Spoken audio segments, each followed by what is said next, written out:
Hello class, medieval Indian history के अगले segment में आप सभी का स्वागत है। आज हम बात करेंगे अरब इन्वेजन की। भारत में अरब का आक्रमण होना और उनका आना एक अलग इतिहास को प्रतिदर्शित करता है। हमारे देश में जब वो लोग आए तो हमारा इतिहास पूरी तरह बदला। इसमें सबसे पहले जो आक्रमणकारी आए उनका नाम था मोहम्मद बिन कासिम।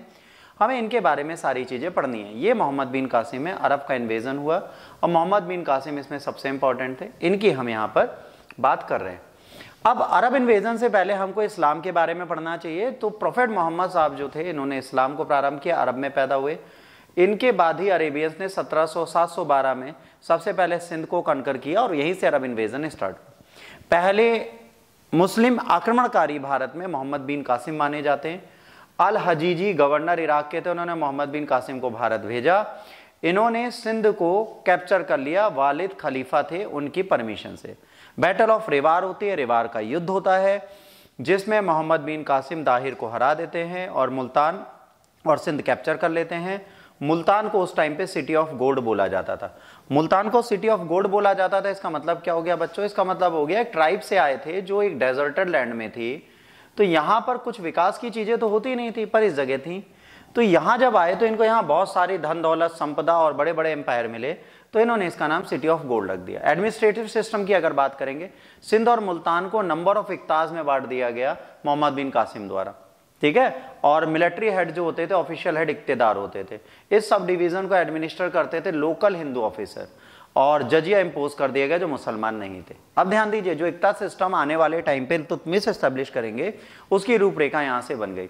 इनके पास 25,000 सैनिक थे और 6,000 ऊंट थे और 6,000 सीरियन घोड़े थे और 3,000 बैक्टीरिया के कैमल थे। आर्टरली थी जिसमें 2,000 लोग थे, गार्ड थे और 5 कैटापुल्ट थे। कैटापुल्ट का मतलब होता है जो इस तरीके से पत्थर फेंकते हैं, जो आपने बाहुबली में देखा हुआ है। मोहम्मद बिन कासिम खलीफा वालिद सक्सीड करते हैं खलीफा सुलेमान द्वारा। जैसे खलीफा सुलेमान आते हैं वैसे ही was the enemy of Al Hajjaj, governor of Iraq. Governor of Iraq Al Hajjaj के क्या थे? शत्रु थे। तो मोहम्मद बिन कासिम का जो सन इन लॉ था अल हजीज के क्या थे? दामाद थे। तो इनको वहां से डिसमिस कर देते हैं और इन्हें मेसोपोटामिया में एक जेल में भेज देते हैं और तब तक इनको टॉर्चर करते हैं जब तक ये मर नहीं जाता। 150 साल तक सिंध और मुल्तान जो था वो खालिफ का पार्ट रहता है और इन्हीं के भाग की तरह ये कार्य करता है। इस कॉन्क्वेस्ट से क्या हुआ? जब सिंध आया, इस्लाम इंडिया में आ गया। एडमिनिस्ट्रेशन में astronomy, music, painting, medication, architecture, इन सब के बारे में भारतीय वेदों से इन्होंने याद किया और ये सारी चीजें यूरोप तक अरेबियंस ने पहुंचा दी, क्योंकि अरेबियंस क्या करते थे? एक तरीके के व्यापारी थे और व्यापार करते थे। टर्किश इन्वेजन में एक इंपॉर्टेंट केस है रानी बाई का हेरोइक डिफेंस। ये जो थी दाहिर की वाइफ थी। जब सिंध में युद्ध होता है तो इसके बाद ये बहुत इंपॉर्टेंट बैटल चलाती हैं। इनके नाम पर बहुत सारी चीजें हैं। और इंडिया का इंपैक्ट क्या था? ब्रह्म सिद्धांत संस्कृत वर्ग था ब्रह्मगुप्त का, इसको ट्रांसलेट किया जाता है अरब में कई नाम से, जिसे सिंदबाद, भाला, मानक मेंशन किया गया है। और जो हॉस्पिटल बगदाद के हैं वहाँ धना एक अपॉइंट किए जाते हैं चीफ मेडिकल ऑफिसर्स।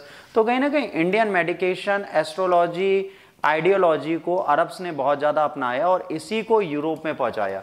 जो यूरोप का विकास है वो करने का कार्य इन्होंने किया। 8वीं शताब्दी में तुर्क ने, खलीफा ने बगदाद को डोमिनेट किया। उसके बाद सिंध मुल्तान तक ये लोग आ गए और इंडिया में अरबों ने बहुत प्यारा काम किया। क्या काम किया?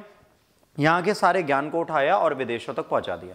तो यहाँ के ज्ञान को उठाकर विदेशों तक पहुंचाने का श्रेय इनको जाता है।